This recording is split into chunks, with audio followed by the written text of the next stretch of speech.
Assalamualaikum warahmatullahi wabarakatuh.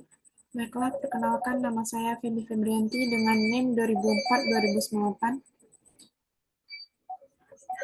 Saya akan menjelaskan tentang uji runtes dengan aplikasi SPSS untuk memenuhi tugas mata kuliah statistik sosial. Sebelumnya, kita akan mengetahui konsep dasar. Uji autokorelasi merupakan bagian dari uji asumsi klasik dalam analisis regresi linear untuk data time series atau data runtut waktu. Yang kedua, uji asumsi klasik sendiri dimaknai sebagai syarat yang harus terpenuhi sebelum dilakukannya analisis regresi linear. Yang ketiga, model regresi yang baik tidak terdapat masalah autokorelasi. Yang keempat, metode yang paling sering digunakan oleh para peneliti untuk mendeteksi gejala autokorelasi adalah dengan menggunakan durbin Watson. Yang kelima, namun demikian, uji durbin Watson mempunyai kelemahan, yakni jika nilai durbin Watson terletak antara DL dan DU atau di antara 4 DU dan 4 DL, maka tidak menghasilkan kesimpulan yang pasti apakah terjadi gejala autokorelasi atau tidak.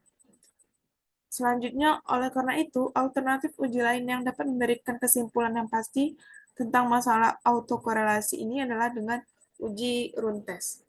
Setelah itu, kita masuk ke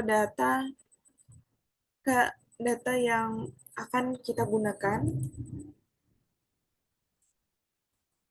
Di sini kita menggunakan data tahun 2013 dengan 12 bulan, dengan course sebagai X1, SBI sebagai X2, dan IHSG sebagai Y.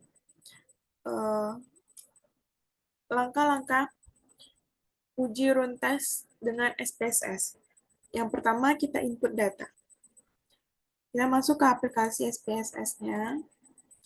Kita klik variable view, dan bagian name pertama, kita ketik X1. Bagian name kedua, kita ketik X2.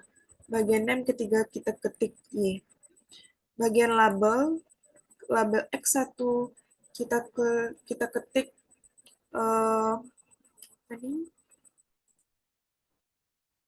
course.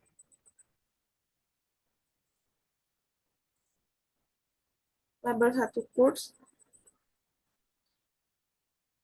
Label 2 SBI. Label 3 IHSG.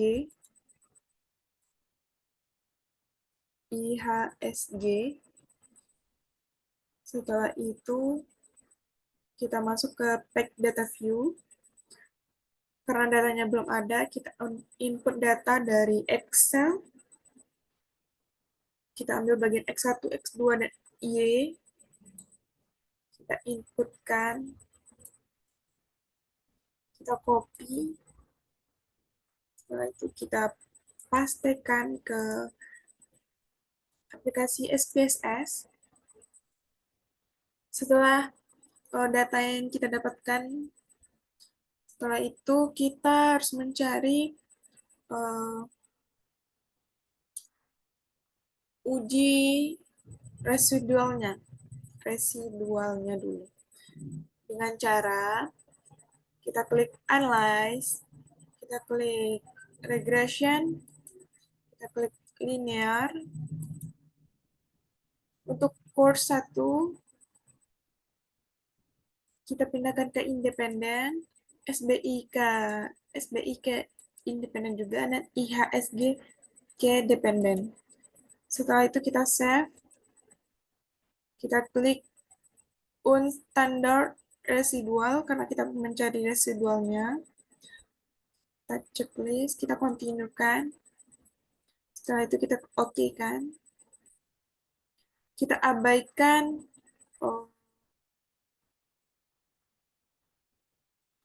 ini, kita abaikan.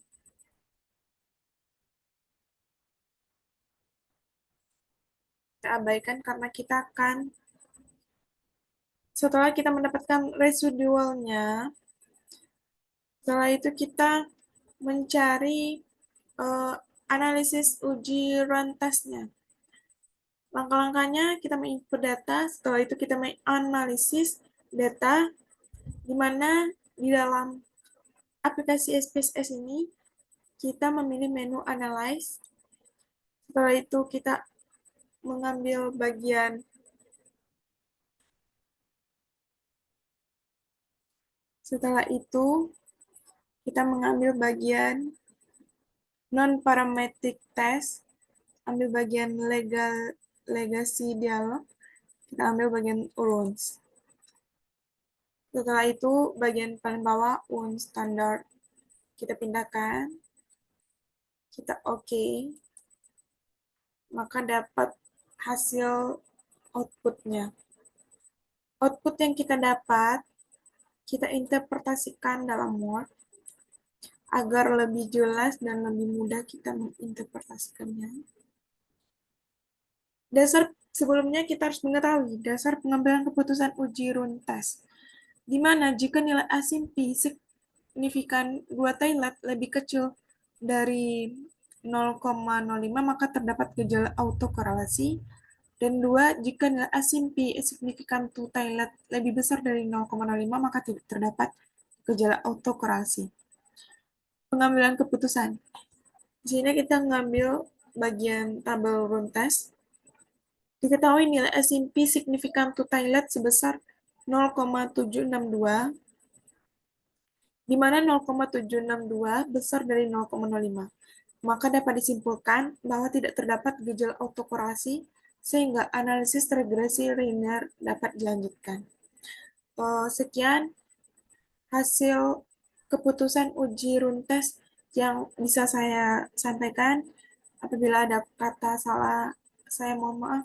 Wabillahi taufiq wal hidayah. Assalamualaikum warahmatullahi wabarakatuh.